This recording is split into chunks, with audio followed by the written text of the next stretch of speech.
อัปเดตภารกิจค้นหาผู้ประสบภัย7คนที่ติดอยู่ในถ้ำบ้านพันไซเมืองรองแจงแขวงไซสมบูรณ์ยังสืบต่อค้นหาอย่างรีบด่วนซึ่งมาฮอดมื้อนี้วันที่26เดือนพฤษภาคมปี2026นับเป็นมื้อที่7แล้วที่ยังบ่พบผู้ประสบภัยภายหลังที่ผู้ประสบภัยติดอยู่ในถ้ำตั้งแต่วันที่19เดือนพฤษภาคมปี2026เป็นต้นมาในขณะที่ทุกภาคส่วนในสังคมว่าสิเป็นภายในและต่างประเทศได้ระดมกำลังเข้าช่วยเหลืออย่างเต็มที่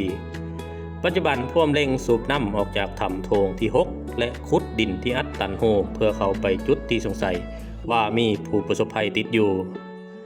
สำหรับแผนการปฏิบัติงานค้นหาผู้ประสบภัยในวันที่26เดือนพฤษภาคมปี2026นี้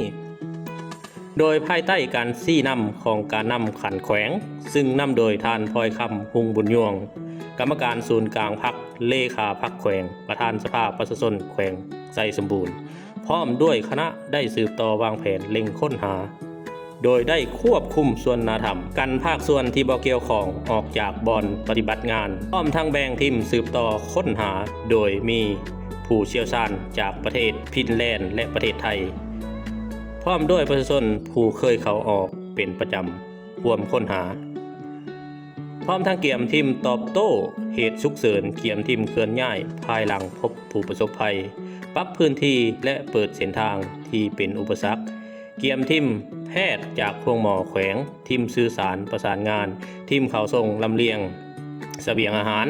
และทีมสนับสนุนการเคลื่อนย้ายพร้อมนี้ยังได้บุกเบิกทางเขาเปิดหน้าทางเขาใหม่ได้ 1.5 กิโลเมตรล่าสุดบริษัทลาวโทรคมได้นำสายส่งสัญญาณพร้อมเสามาติดตั้งเพื่ออำนวยความสะดวกในการสื่อสารเพื่อเฮ็ดให้ปฏิบัติงานให้ว่องไวขึ้นตื่มขณะเดียวกันเจ้าหน้าที่ทหารตำรวจก็ได้สุ่มใส่เฮ็ดหน้าที่ป้องกันเวรยามอย่างเข้มงวดเพื่อรักษา